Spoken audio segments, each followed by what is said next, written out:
We are at the BC Sports Hall of Fame and have a very special guest. Darcy Hinds is an actor and boxer, and he's here today to talk about how it all began. Welcome to the show, Darcy. Thank you for having me. I am super excited. And which came first, your passion for boxing or acting?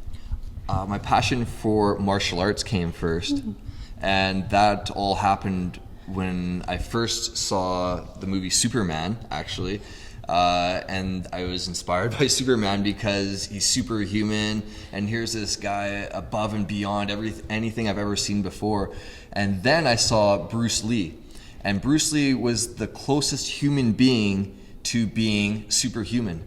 And so by seeing Bruce Lee, I just wanted to be like him. He was a role model, and so I enrolled into martial arts around age 8, and then I got into full contact fighting around age 15, and now to this day I have over 140 full contact kickboxing, boxing fights.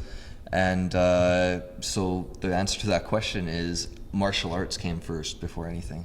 Was it an easy transition from being a boxer to an actor? Yes, it was actually an easy transition, because as a boxer, you're in the center of a ring with tons of people watching you and looking at you, and you're actually performing.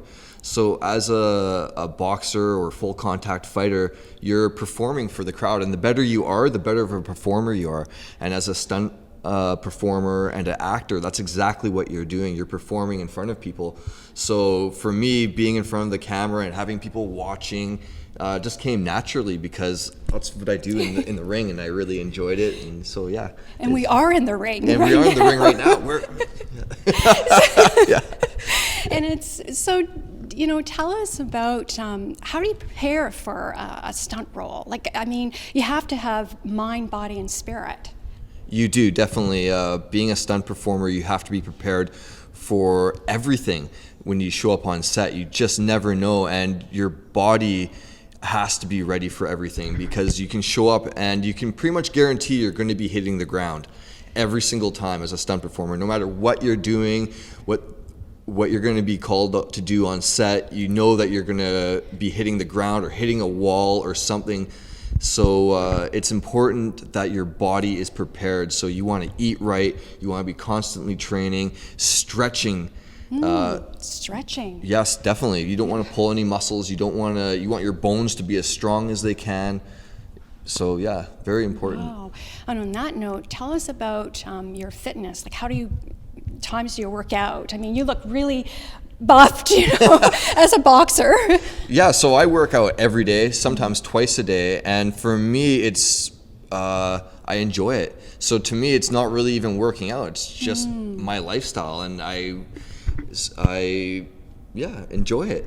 So twice a day. So I'll usually run in the morning, either a wind sprints or a 10-kilometer run, and then at night I'll go to a boxing club, or I'll hit weights, or something like that. And what about nutrition? How important is it? Nutrition is very important, because you want to be the best you can be on a cellular level. And I learned that trying to go to the Olympics and with all my fighting, and that you want to be the best you can be, and not just look-wise, but inside. Every single cell, you want to be as strong as you can. And in order to have that, you need to eat right. So lots of kale, spinach, superfoods, chia seeds, flax seeds, hemp seeds, blueberries, all these foods that are scientifically proven to make you the best you can be. So no processed foods, no bad fats or salts or anything like that. And you don't have any desires like for chocolate or junk food? Oh, definitely, yeah. So you gotta Yes. live a little bit too. Yes. Definitely, yeah. And so if I do have chocolate, I like to try to go with dark chocolate, but yeah. So tell us about any success stories when, growing up as a boxer. Success stories. So every fight is somewhat a success story, win, lose, because even when you lose, you look back and you think, what did I do wrong, and how can I improve myself? And every win is a success story, because you trained so hard, and it's such an amazing accomplishment to have your hand raised, and knowing the hard work you put in, made it all possible. Wow. Yeah. And I want to say congratulations on your role in Riverdale. Thank Tell you. us about that.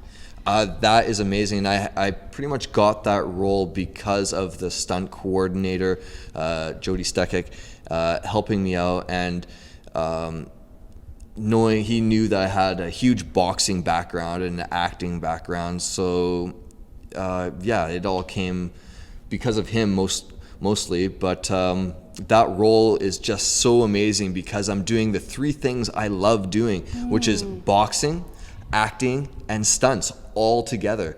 So it's really a dream come true to have this role, and I didn't realize how big of a TV show Riverdale is, but it's a huge show. And and boxing with the lead KJ, he's amazing, and it's been an awesome roller coaster ride so far. Well, and also too, you've worked hard to get where you're at. And when was your first acting role? My first acting role, well, I went to full-time acting school in 2008, and it actually, I got a commercial, I think, within 5 auditions. But for my first film, TV acting job, it took around 50 auditions. 50. And I felt like giving up and quitting, and but I kept going. And then one time I just went to an audition and I said, I don't care, I'm just going to go into this audition and not put so much stress on myself to try to get it. I'm just going to go and do it. And I got the role, and it was Supernatural. It was my first acting job, and I think that was 2011 or 2000. Yeah, around there, 2011. Wow. Yeah. I mean, and being, you're an athletic, you're an athlete, and would you say like boxing has helped prepare you for being an actor and everything in life?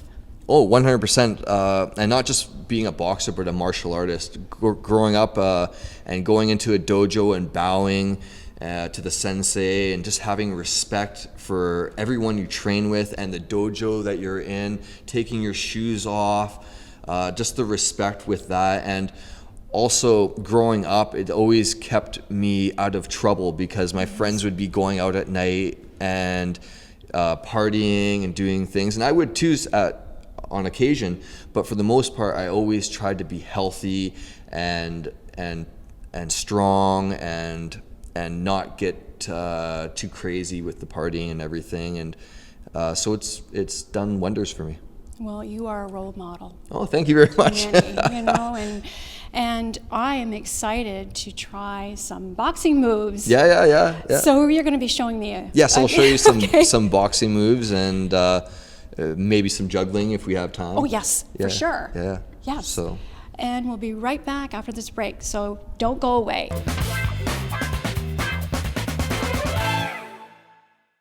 Welcome back.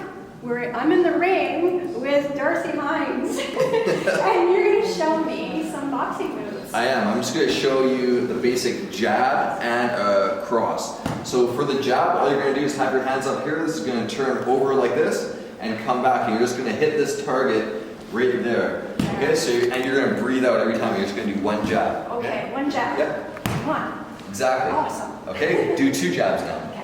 Jab, jab. Good. Now you're going to throw the right hand behind it. And when you throw that, this back foot is going to turn first. The foot turns first, followed by the knee, the hip, the shoulder, and you extend it out and come back. And come back. Okay. Yes. Boom, and back to your face. Because it's all weight transfer. Okay? So you're going to go with the cross now. Okay?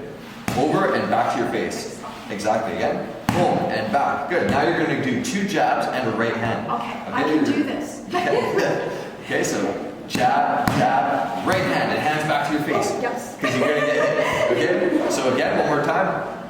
Jab, jab, cross, hands back to your face. Okay. Good. I got it. You got it. Yeah. Okay. And now You're going to show us some juggling. I'm going to show you some juggling. And the reason why I'm going to show juggling is because as a boxer, you want to have good eye-to-hand coordination. Because in the heat of battle, what's happening is you see a target, you take it. Something's coming at you, you defend it. So with the juggling, what's happening is you're seeing it and you're catching it without thinking about it. So I really like juggling for my boxing. I can't wait. Yeah. Okay. And to teach you how to juggle, first we're going to start with just one ball. So if you're at home, this is what you want to do. You want to bring one ball up over one to the other side. And you want to do that for maybe a day. And then you're going to get 2 balls, okay? And you're going to go up, up, up, up. And you want to do that for about a day, maybe, or until you get comfortable with it. And then you have 3 balls. And there's bright lights on me right now, so hopefully I don't mess this up, but you want to go with the one that you have 2 balls in. You start with that, and you go up, up, up, and then you start going there. And then what happens, after a while, you can start looking off into the distance, right? And when you do that, your eye-to-hand coordination really improves. That is amazing. Yeah. Yeah, and you can also, I don't know if the camera can go to the ground, but I can also juggle on the ground too. Yes. So on the ground here, you go like this, and then these are like guys' hands coming at you. And then if you really want, you can move your feet too. So you're doing multiple things at the same time. That is. So some small things to help you with eye-to-hand coordination. And what happens is, when I started juggling, I was able to see things off in the distance when I was driving. It actually improved my driving, and it also improved everyday life. Wow, Yeah, just by juggling. So take up juggling is what I'm saying. Yes, thank you very much for coming on the show, and I really enjoyed it. Yeah, I'm glad you enjoyed it. Thank you for having me. Thank you. We'll be right back. Stay strong. Yes.